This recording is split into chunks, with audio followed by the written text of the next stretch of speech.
আসসালামু আলাইকুম প্রিয় দর্শক, চ্যানেল আই সংবাদে স্বাগত। আপনাদের সঙ্গে আছি আমি সামির হোসেন। বিস্তারিত সংবাদের শুরুতে জানিয়ে দিচ্ছি সুপারফ্রেশ ফর্টিফাইড সয়াবিন তেল সংবাদ শিরোনামগুলো। প্রধান উপদেষ্টা সভাপতিত্বে অন্তর্বর্তী সরকারের প্রথম একনেক বৈঠক, 1222 কোটি টাকা ব্যয় ধরে 4 প্রকল্প অনুমোদন। মানুষের কর্মকাণ্ডে হুমকিতে পরিবেশ ও বন্যপ্রাণী, ভারসাম্য রক্ষায় সংরক্ষণে সচেতনতা বৃদ্ধির পাশাপাশি নানা উদ্যোগ। এবং চেন্নাইয়ে আজ শুরু বাংলাদেশ ভারত টেস্ট সিরিজের প্রথম ম্যাচ, নিজেদের সামর্থ্যের ওপর আস্থা রাখছেন অধিনায়ক শান্ত।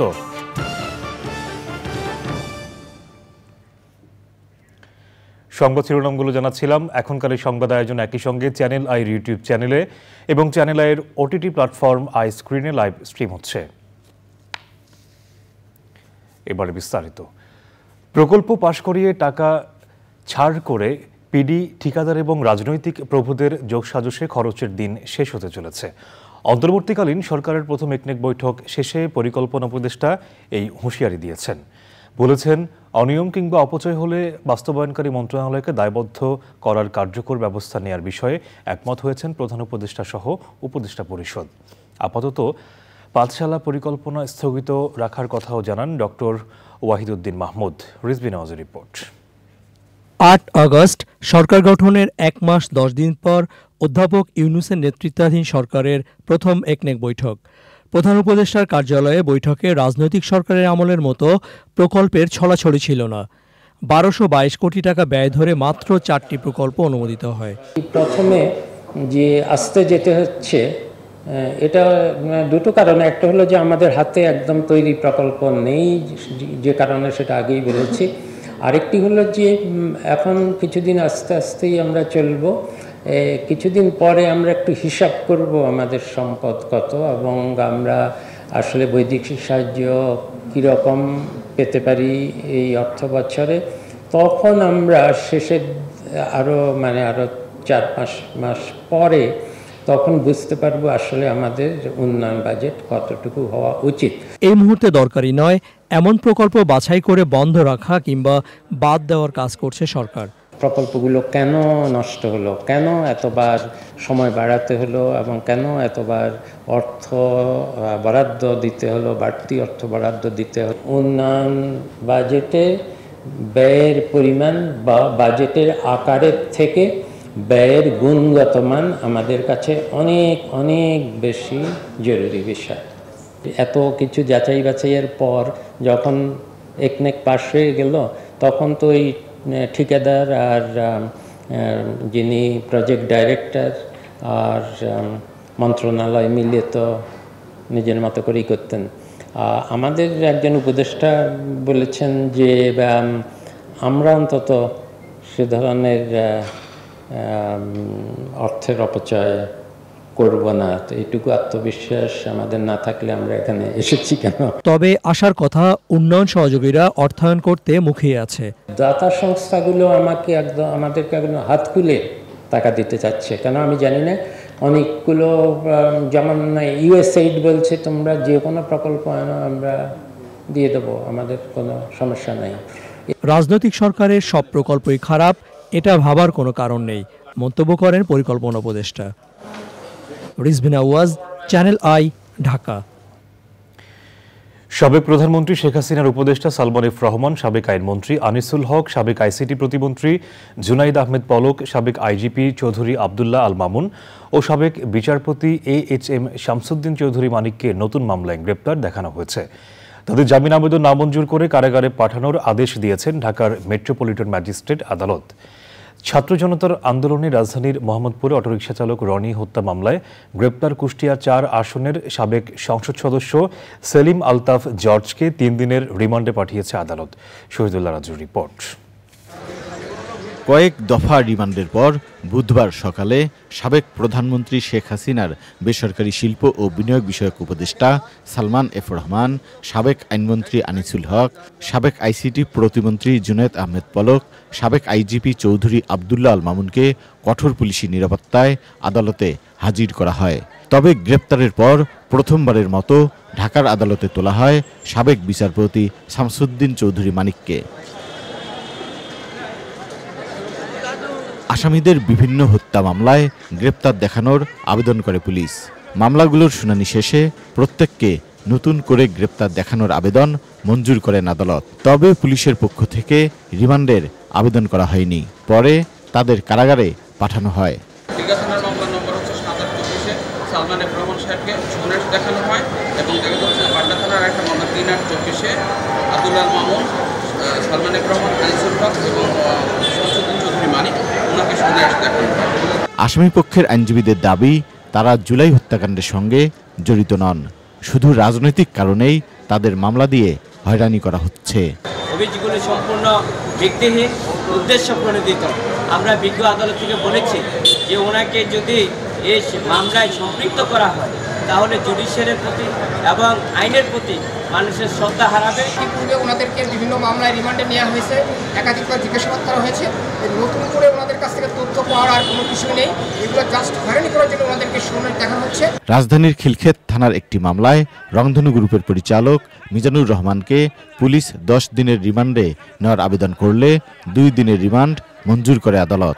এই সরকারের ছত্রছায়ায় এলাকায় শুধু সন্ত্রাস কায়েম করে, এইভাবেই এরা রামরাজত্ব কায়েম করে আছে। আমরা তাদের পক্ষে 10 দিনের রিমান্ড চেয়েছি। মাননীয় আদালত সন্তুষ্ট চিত্তে 2 দিনের রিমান্ড মঞ্জুর করেছে। অন্যদিকে সচিবালয়ে সংঘর্ষের ঘটনায় শাহবাগ থানায় দায়ের করা ভাঙচুর ও নাশকতার মামলায় নতুন করে 22 জন আনসার সদস্যকে গ্রেপ্তার দেখিয়ে তাদের মধ্যে 7 জনের 3 দিন করে রিমান্ড দিয়েছেন আদালত। Shahidullah Raju, channel I, Dhaka. দিনে দিনে বিস্তৃত হচ্ছে শহর আর হারিয়ে যাচ্ছে প্রকৃতির স্নিগ্ধতা, সজীবতা। ফলে দেয়ালের প্রাচুর্যে ভরে ওঠা শহরে আর আগের মতো অস্তিত্ব খুঁজে পাওয়া যায় না সবুজ প্রকৃতির। এরই মাঝে ছাদ কৃষি উদ্যোগগুলো কিছুটা সুরক্ষা দিচ্ছে নাগরিকদেরকে। সেই চেতনায় বাড়ছে ছাদ কৃষি, যেখান থেকে নতুন প্রজন্ম ধারণা পাচ্ছে খাদ্য উৎপাদনের। বিস্তারিত শাইখ সিরাজের রিপোর্টে।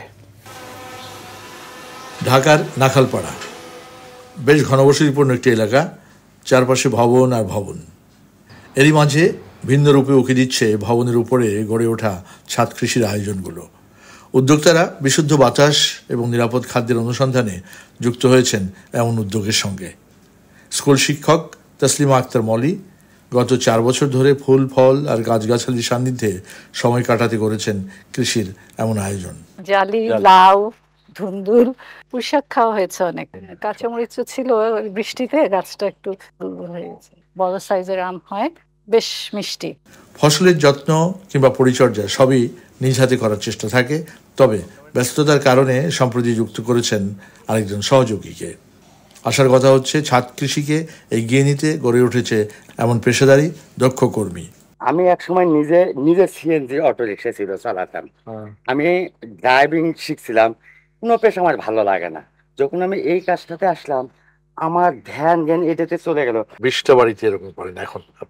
আপনি নিজেই করেন না আপনার কোনো সহযোগী? একজন পার্মানেন্ট সহযোগী আছে আর একজন মানে পার্ট টাইম সহযোগী আছে। মহানগরে জন্ম নিয়েও এই উদ্যোক্তা উপলব্ধি করেন কৃষিকে, চেষ্টা করেন নতুন প্রজন্মের মাঝে সবুজের ধারণা পৌঁছে দিতেও।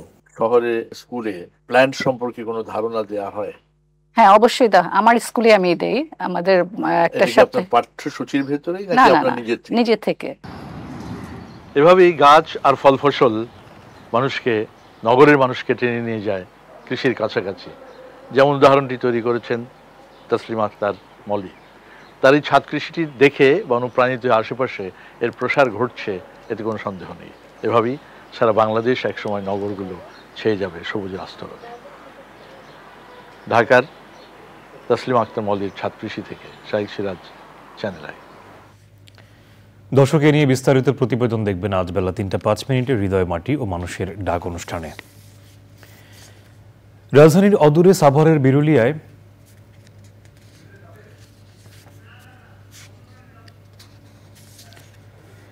দর্শক দুঃখিত, ভৌগোলিক অবস্থান ও ঋতু বৈচিত্র্যের কারণে এদেশে বিভিন্ন ধরনের বনভূমি গড়ে উঠেছে।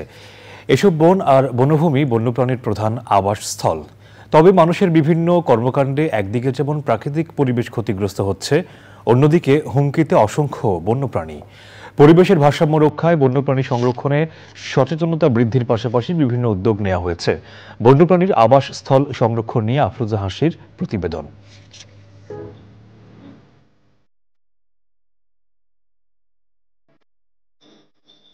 সবুজ শ্যামলিমায় পরিপূর্ণ বাংলাদেশ।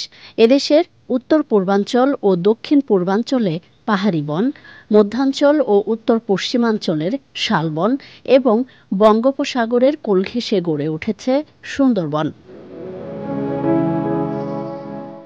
আরও আছে উপকূলীয় ও গ্রামীণ বন। যুগ যুগ ধরে এসব বন বিভিন্ন প্রজাতির বন্যপ্রাণীকে লালন করে আসছে। এদেশের নদ নদী, খালবিল, হাওর বাওর সহ বিভিন্ন জলাভূমিতেও বন্যপ্রাণী বিচরণ করে।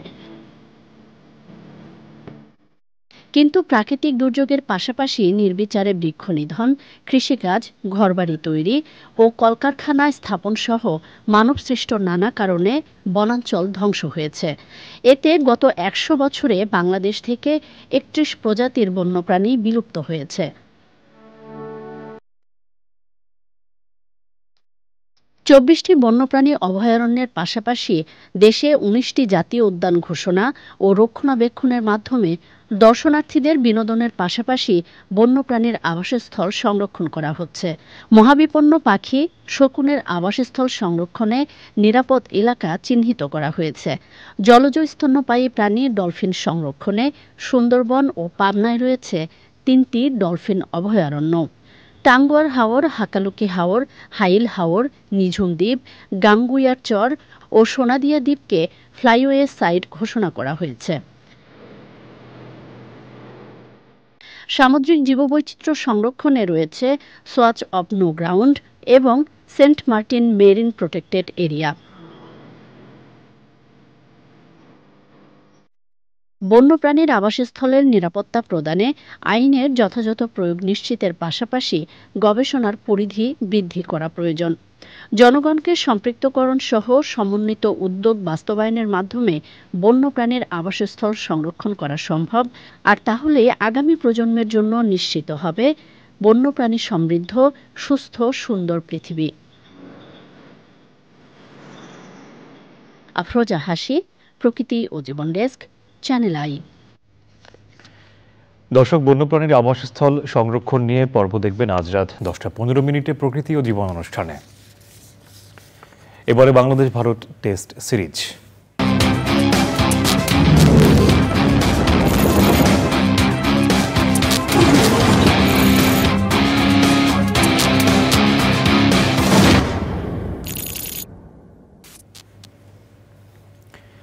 পাকিস্তানের মাটিতে পাকিস্তানকে হোয়াইট ওয়াশ করার আমেজ কাটতে না কাটতে নতুন এক চ্যালেঞ্জ নিয়ে আজ চেন্নাইয়ের চিদাম্বরম স্টেডিয়ামে নামছে বাংলাদেশ ক্রিকেট দল। আইসিসি টেস্ট চ্যাম্পিয়নশিপে পয়েন্ট টেবিলের শীর্ষ দল ভারতের বিপক্ষে সিরিজের প্রথম টেস্ট খেলতে নামছে টেবিলের ৪র্থ স্থানে থাকা বাংলাদেশ। আইসিসি টেস্ট চ্যাম্পিয়নশিপের অন্তর্ভুক্ত ২ ম্যাচের এই টেস্ট সিরিজের প্রথমটি শুরু হবে বাংলাদেশ সময় সকাল 10টায়। সাইদুর রহমান শামীমের রিপোর্টে বিস্তারিত। ২০০০ সালে ভারতের বিপক্ষে একমাত্র ম্যাচ দিয়ে টেস্ট আঙ্গিনায় পা রাখা বাংলাদেশ ২ যুগের নিকটতম প্রতিবেশীর সঙ্গে খেলা ১৩ টেস্টের ১১টিতেই হেরেছে। ড্র হয়েছে বাকি ২ ম্যাচ। সাদা পোশাকের ক্রিকেটে ভারতের সাথে প্রথম জয়ের লক্ষ্য নিয়ে কঠিন যুদ্ধে নামছে টিম টাইগার্স। পাকিস্তানকে তাদের মাটিতে বাংলা ওয়াশের সুখস্মৃতি শান্ত ও তার দলকে আরও একটি সাফল্য পেতে অনুপ্রেরণা যোগাচ্ছে। মোটামুটি খুব ভালোভাবে অ্যাডজাস্ট আমার মনে হয় প্রত্যেকটা ব্যাটসম্যান করে ফেলেছে। তাদের ভালো বোলিং অ্যাটাক অবশ্যই চ্যালেঞ্জ থাকবে, বাট এটা নেওয়ার জন্য আমার মনে হয় সবাই প্রস্তুত। কঠিন একটা প্রতিপক্ষ, এটা আমরা সবাই এগ্রি করি, বাট আসলে প্রতিপক্ষকে নিয়ে খুব বেশি চিন্তা না করে নিজেদেরকে নিয়ে চিন্তা করাটা ইম্পর্টেন্ট। আমাদের কি স্ট্রেংথ আছে, কারণ আমি বিশ্বাস করি আমাদের টিমের ওই অ্যাবিলিটি আছে এখানে ভালো ক্রিকেট খেলা।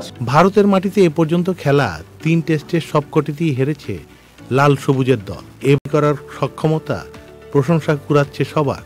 ব্যাটিংয়ে গভীরতার পাশাপাশি স্পিন এবং পেস বোলিং ডিপার্টমেন্টে তরুণদের সাফল্য ভারতকে এবার তাদের মাটিতেই কঠিন পরীক্ষায় ফেলবে। সাকিব ভাই এসেছেন, দলের সাথে যোগদান করেছে, ভালো একটা উইকেটই হবে। খুব বেশি স্পিন বা পেস বোলিং এটা নিয়ে কথা বলতে চাই না, কালকে যত তাড়াতাড়ি সম্ভব আমরা উইকেটটা অ্যাডাপ্ট করার চেষ্টা করব, কারণ স্পিন এবং পেস দুই দিক থেকে আমার মনে হয় আমাদের টিমটা ব্যালেন্স আছে। অন্যদিকে ৬ মাস পর ভারত দেশের মাটিতে খেলতে নামছে টেস্ট ম্যাচ। টানা তৃতীয়বার বিশ্ব টেস্ট চ্যাম্পিয়নশিপের ফাইনালে খেলতে হলে এই সিরিজে জয়ের বিকল্প নেই তাদের। চেন্নাইয়ের উষ্ণ আবহাওয়ায় উইকেট বরাবরই স্পিনারদের বাড়তি সুবিধা দিয়েছে। এবার তার ব্যতিক্রম হওয়ার ইঙ্গিত পরিষ্কার। ভারতীয় ক্রিকেট বোর্ড পেসারদের সুবিধা দিতে লাল মাটি দিয়ে চেন্নাইয়ের উইকেট বানিয়েছে। Saidur Rahman Shamim, sports desk, channel I. সংবাদের এই পর্যায়ে নিচ্ছে বিরতির পর আবার আমন্ত্রণ। বিদেশে উচ্চশিক্ষার জন্য যেতে আগ্রহী শিক্ষার্থীদের অংশগ্রহণে চট্টগ্রামে মাল্টি ডেস্টিনেশন এডুকেশন এক্সপো হয়েছে।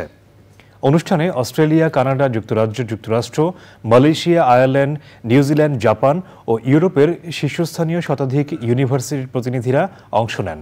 এডুকেশন কনসালটেন্সি পিএফইসি গ্লোবাল এই এক্সপোর আয়োজন করে। উদ্বোধন করেন পিএফইসি গ্লোবালের ব্যবস্থাপনা পরিচালক ও সিইও শহীদুল ইসলাম এবং senior country director Fariha Begum.